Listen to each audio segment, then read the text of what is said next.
Hello students, இன்னைக்கு நம்ம 10th standard economics first lesson book back short answers படிக்கலாம். Gross domestic product and its growth and introduction.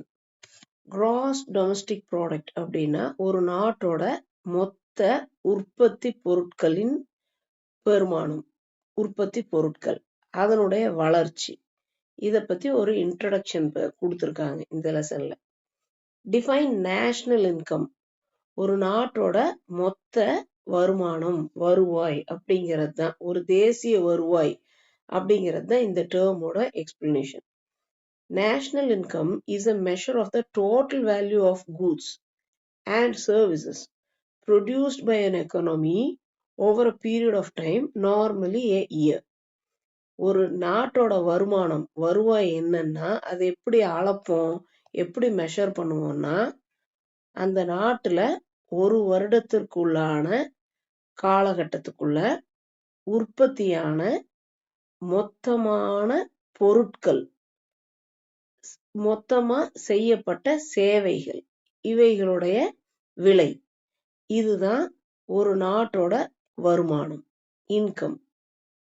Produced by an economy அப்படின்னா ஒரு நாட்டோட பொருளாதாரத்துல உற்பத்தி செய்யப்பட்ட பொருட்களின், சேவைகளின் மொத்தமான ஈட்டப்பட்ட வருமானம், அதுதான் நேஷனல் இன்கம். இது பொதுவா ஒரு வருஷத்துக்கு ஒரு தடவை கணக்கெடுப்பாங்க. National income is called as gross national product or national dividend. அப்ப நேஷனல் இன்கம் இன்னி ஒரு வகையை எப்படி சொல்லலாம்னா, மொத்த தேசிய உற்பத்தி, கிராஸ்னா மொத்தம், நேஷனல்னா ஒரு நாடு, ஒரு தேசம், அதோட பொருட்களின் உற்பத்தி. இதுக்கு ஜிஎன்பிங்கிற ஒரு சின்ன டேர்ம்ல சொல்றோம்.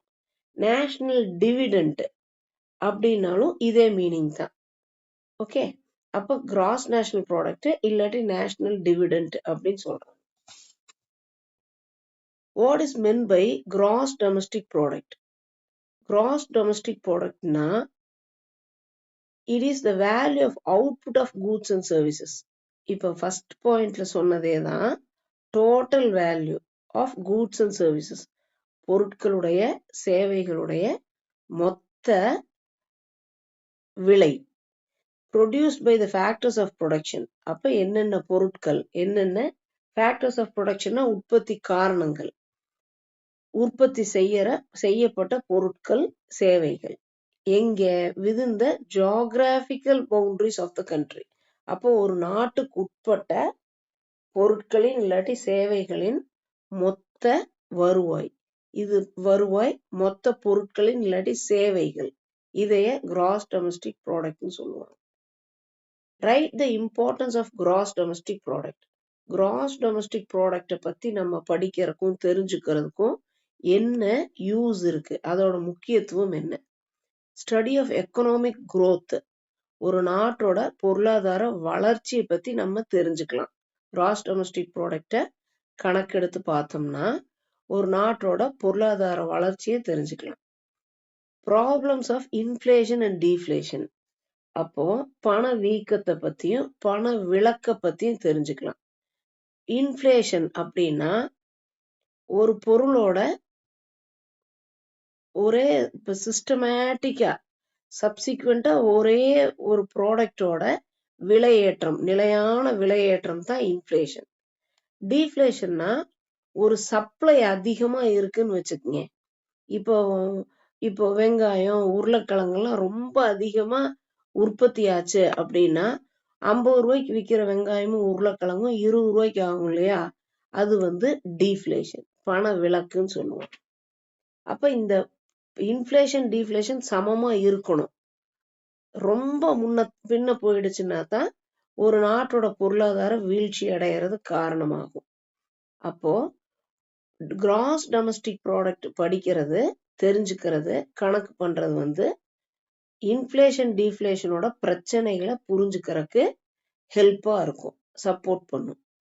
Comparison with developed countries of the world.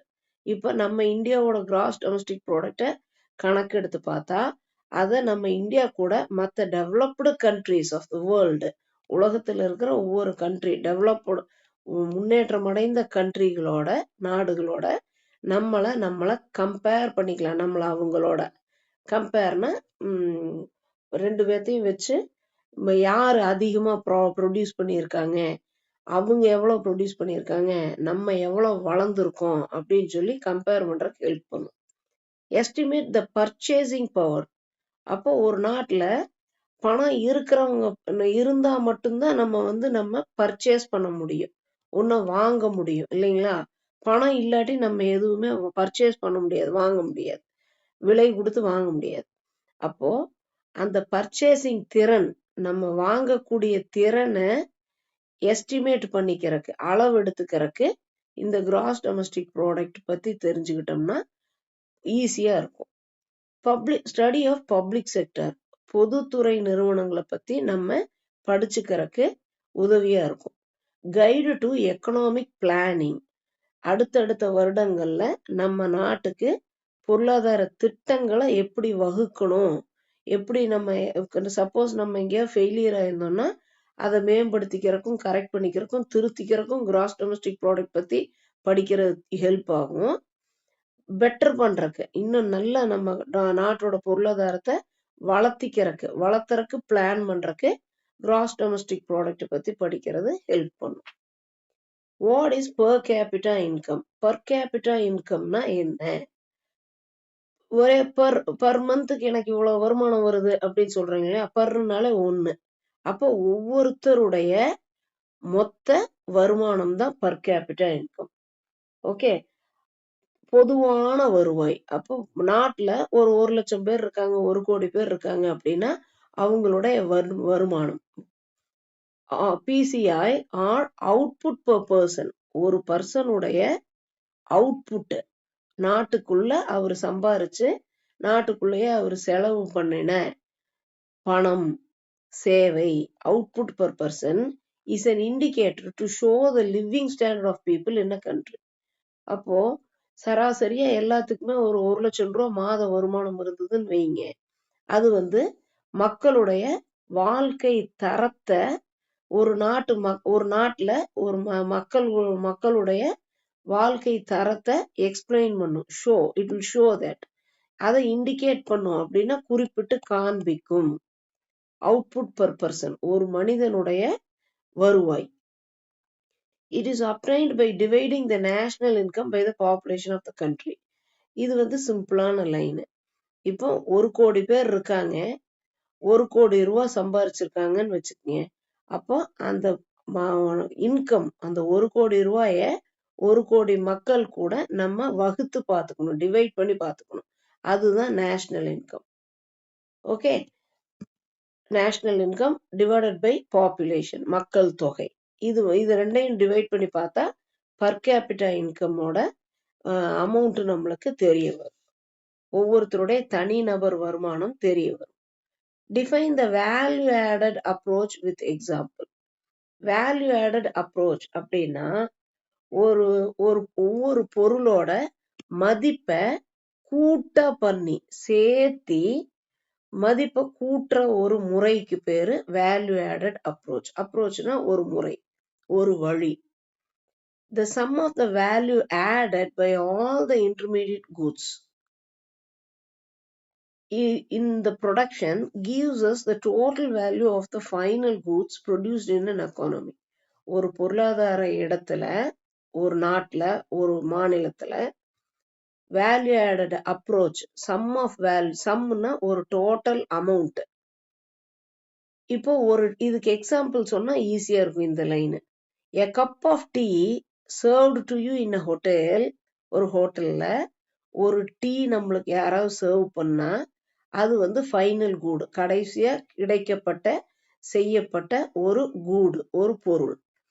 The goods used to produce it. இந்த கடைசியா கிடைக்கிற அந்த பொருளை செய்யறக்கு யூஸ் பண்ணப்பட்ட, உபயோகப்படுத்தப்பட்ட பொருட்கள். டீக்கு என்னென்ன உபயோகப்படுத்துவோம்? Tea powder, milk, sugar. இந்த இடையில யூஸ் பண்ணப்பட்ட பொருட்கள் எல்லாத்துக்கும் இன்டர்மீடியட் கூட்ஸ்னு அர்த்தம், நடுவுல யூஸ் பண்ணப்படுற பொருட்கள். Since they form a part of the final good, a cup of tea. அப்ப இது எல்லாம் கலந்து ஃபார்ம் ஆகும். என்னவா? ஒரு ஃபைனல் குட், ஒரு முடிவான கடைசியில ஒரு ப்ராடக்டா ஃபைனல் கூட கொடுக்குது. அதுதான் வந்து a cup of tea. அப்ப இந்த 2 லைன்ஸ் எப்படின்னா, the sum of value added, எல்லா பொருட்களோட அமௌண்ட் விலைய சேர்த்தி, எல்லா இன்டர்மீடியட் கூட்ஸோட விலைய சேர்த்தி ஒரு ப்ரொடக்ஷன் பண்ணி, ஒரு உற்பத்தி பண்ணி, அதோட மொத்த விலைய கணக்கு போட்டு பார்த்தா, ஃபைனல் கூடோட கணக்கு போட்டு பார்த்தா, இதுதான் ப்ரொடியூஸ்ட் இன் அன் எக்கனாமி. இந்த மாதிரி ஃபைனல் கூட எல்லா கூட்ஸையும் கணக்கு போட்டு ஒரு நாட்டோட மொத்த எக்கானமியில இருக்கிற வேல்யூ ஆடட் திங்ஸ் பூரா நம்ம ஒரு வழியில கணக்கு எடுக்கலாம். இதுதான் வேல்யூ ஆடட் அப்ரோச். ஓகே, இப்ப நெக்ஸ்ட் வந்து write the name of the economic policies in India. பொருளாதார கொள்கைகள், அதனுடைய பெயர்கள் என்னென்ன இருக்குது, என்னென்ன எக்கனாமிக் பாலிசிஸ் இந்தியால இருக்கு. ஈஸியான ஆன்சர், அக்ரிகல்ச்சர் பாலிசி. ஒவ்வொருத்தருக்கு ஒரு விவசாய கொள்கை, வேளாண் கொள்கைன்னு சொல்லுவோம் இல்லையா, இதுதான் அக்ரிகல்ச்சர் பாலிசி. இண்டஸ்ட்ரியல் பாலிசி, இண்டஸ்ட்ரீஸ்னா ஃபேக்டரிஸ், தொழிற்சாலைகள் சொல்றோம் இல்லைங்களா, அதுதான் இண்டஸ்ட்ரியல் பாலிசிஸ். நியூ எக்கனாமிக் பாலிசினா ஒரு புது கொள்கை, புது கொள்கைனா new economic policy. Write short note on gross national happiness. கிராஸ்னால மொத்தம் அப்படின்னு சொல்லியிருக்கேன், நேஷனல்னா தேசியம். அப்போ மொத்த கண்ட்ரியோட சந்தோஷம்னா அது cross national happiness, GNH. Human index development, human development index அப்படின்னா, ஹியூமன்னா மனிதர்கள், டெவலப்மெண்ட் அவர்களுடைய வளர்ச்சியை பத்தின ஒரு குறிப்பு, ஒரு குறியீடு, ஒரு சீரியல் நம்பர்டு. இதுதான் வந்து human development index, HDI. Gross national ஹாப்பினஸ்னா என்ன? த டேர்ம், இந்த வார்த்தை was coined in 1972 by British journalist. ஒரு பிரிட்டிஷ் ஜேர்னலிஸ்ட்னால இந்த வார்த்தை உருவாக்கப்பட்டது, முதல்ல உபயோகப்படுத்தப்பட்டது. த தென் கிங், அப்போதிருந்த கிங் ஆஃப் பூட்டான், அப்போதிருந்த பூட்டான் கிங்கு ஜிக்மே சிங்கிய வான்சக் செட், என்ன சொன்னார்னா, gross national happiness is more important than gross national product. ஒரு நாட்டுடைய சந்தோஷம் தான் ரொம்ப ரொம்ப முக்கியம், எதை விட கிராஸ் நேஷனல் ப்ராடக்ட், உற்பத்தி செய்யப்படும் பொருட்கள், அதனுடைய விலை, அதனுடைய பெருமானம், இதை எல்லாத்த காட்டிலும் மக்களுடைய சந்தோஷம்தான் முக்கியம், அனைவரும் சந்தோஷமா இருக்கணும் அப்படிங்கிறது முக்கியம்னு ஜிக்மே சிங்கிய வான்சக் சொல்றார். இதுதான் முதல்ல யூஸ், அவர் தான் இந்த வார்த்தையை முதல்ல யூஸ் பண்றார். பிரிட்டிஷ் ஜேர்னலிஸ்டும் இவங்களும் ஒரு இன்டர்வியூ அப்போ இந்த வேர்டை காயின் பண்றாங்க. In 2011, the UN General Assembly passed a resolution. 2011ல UN General Assemblyனா ஒரு சபை, அசம்பிளினால ஒரு மக்கள், ஒரு விஐபிஸ் இல்லாட்டி ஆபீசர்ஸ், ஒரு குழுவா இருக்கிற சபை. அப்போ ஒரு பொது சபை யூஎன்ல அவங்க ஒரு ரெசல்யூஷன் பாஸ் பண்றாங்க. ரெசல்யூஷனா ஒரு முடிவு, ஒரு தீர்மானத்தை பாஸ் பண்றாங்க. அது என்ன தீர்மானம்? ஹாப்பினஸ்னா towards a holistic approach to development.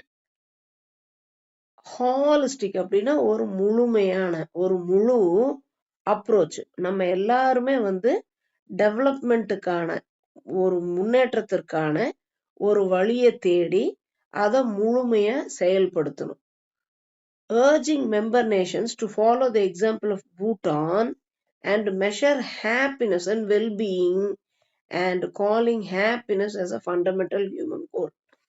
அப்போ பூட்டான் ராஜா சொன்ன மாதிரி எல்லாரும் நல்லா இருக்கணும், வெல்பீயிங் நல்லா இருக்கணும், ஹாப்பியா இருக்கணும், சந்தோஷமா வாழணும், as a fundamental human goal. இதுதான் வந்து ஃபண்டமெண்டல்னா அடிப்படையான, மனிதர்களுக்கான அடிப்படை தேவை, அடிப்படை இலக்கு, கோல்னா இலக்கு, டார்கெட்.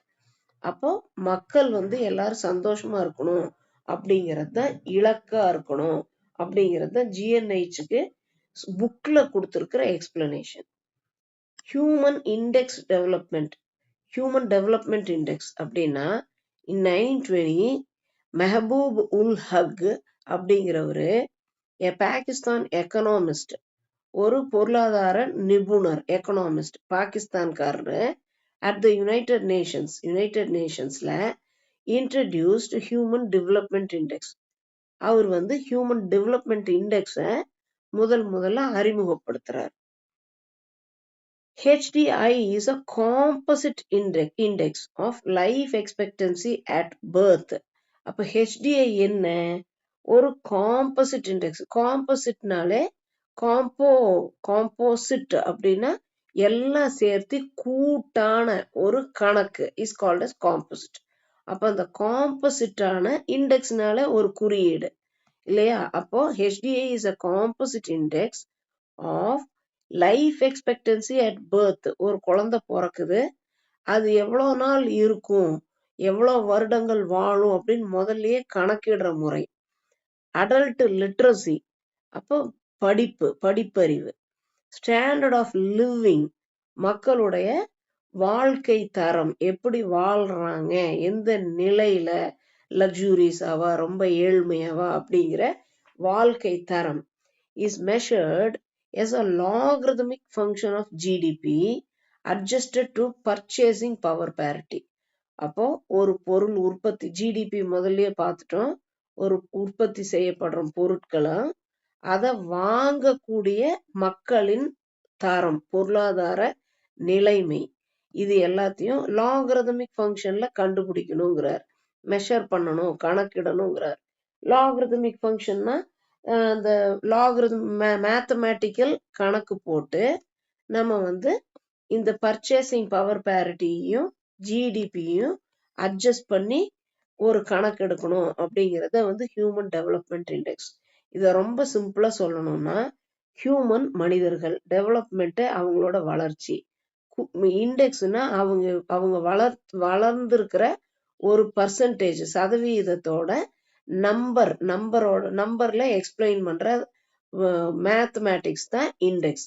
அப்ப ஹியூமன் டெவலப்மெண்ட் இண்டெக்ஸ்னா, இப்போ ஒரு 15 லட்சம் ரூபாய்க்கு ஒரு கார் இருக்கு, அத வாங்குற ஊர்ல 2 பேர் இருந்தாங்கன்னா அந்த ஊரோட பொருளாதார நிலைமையும் மக்களோட வாழ்க்கை தரமும் கம்மியா இருக்குன்னு அர்த்தம்.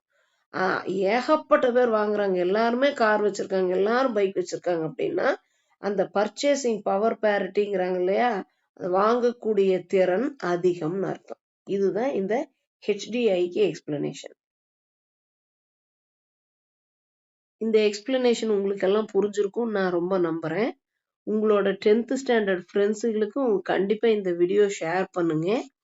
எல்லா லெசனோட book back short answers, exam oriented, mark ஓரியன்டா மட்டும் நம்ம இந்த வீடியோஸ் போஸ்ட் பண்ணிட்டு இருக்கோம்.